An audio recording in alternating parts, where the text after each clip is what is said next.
जब भी हम प्रेम, भक्ति और दिव्यता की बात करते हैं तो एक नाम अपने आप हमारे हृदय में गूंजने लगता है, राधा।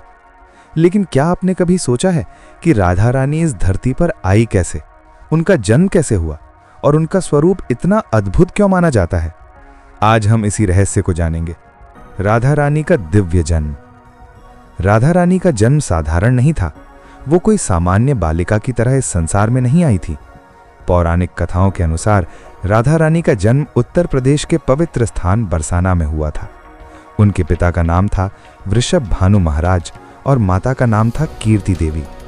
लेकिन सबसे आश्चर्य की बात यह है कि जब राधा रानी का जन्म हुआ तब उन्होंने अपनी आंखें नहीं खोली। पूरा गांव चिंतित था, माता पिता परेशान थे, सबको लग रहा था कि ये बालिका सामान्य नहीं है। लेकिन इसके पीछे एक बहुत बड़ा रहस्य छिपा था। कहा जाता है कि राधा रानी ने यह संकल्प लिया था कि मैं अपनी आंखें तभी खोलूंगी जब सबसे पहले श्री कृष्ण के दर्शन करूंगी। कुछ समय बाद जब नंद बाबा और यशोदा मैया अपने बालक श्री कृष्ण को लेकर वृषभ भानु जी के घर आए, तब वो अद्भुत क्षण आया। जैसे ही बालक कृष्ण राधा रानी के पास आए, वैसे ही राधा रानी ने पहली बार अपनी आंखें खोली, और जैसे ही उनकी आंखें खुली, पूरा वातावरण दिव्यता से भर गया। ये कोई साधारण मिलन नहीं था, ये आत्मा और परमात्मा का मिलन था। राधा रानी का स्वरूप। राधा रानी का स्वरूप इतना सुंदर, इतना मनमोहक बताया गया है कि उसकी तुलना इस संसार की किसी भी सुंदरता से नहीं की जा सकती। उनकी आंखें कमल के फूल जैसी थीं। उनका चेहरा चंद्रमा की तरह शीतल और तेजस्वी था। उनकी मुस्कान में ऐसा आकर्षण था कि स्वयं भगवान श्री कृष्ण भी उसमें खो जाते थे।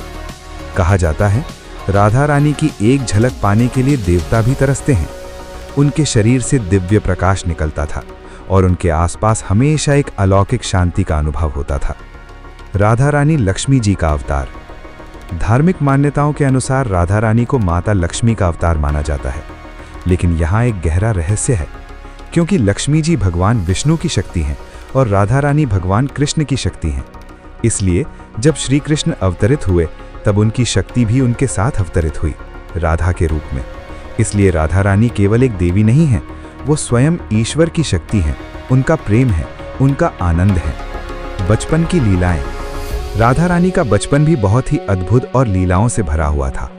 वो छोटी उम्र से ही श्री कृष्ण की ओर आकर्षित रहती थीं। उनके मन में केवल कृष्ण का ही ध्यान रहता था। जब भी वो खेलती थीं तो उनके खेल में भी कृष्ण का नाम शामिल होता था। उनकी सखियां कहती थीं कि राधा तो हर पल कृष्ण में ही खोई रहती हैं। बरसाना की महिमा। बरसाना केवल एक स्थान नहीं है, ये राधा रानी की भूमि है, उनकी लीलाओं का साक्षी है। ये वही पवित्र धाम है जहां राधा रानी ने अपने बचपन की लीलाएं की, जहां हर गली, हर वृक्ष, हर कण में उनकी याद बसती है। कहा जाता है, जो भी सच्चे मन से बरसाना जाता है, उसकी हर मनोकामना राधा रानी पूरी करती हैं।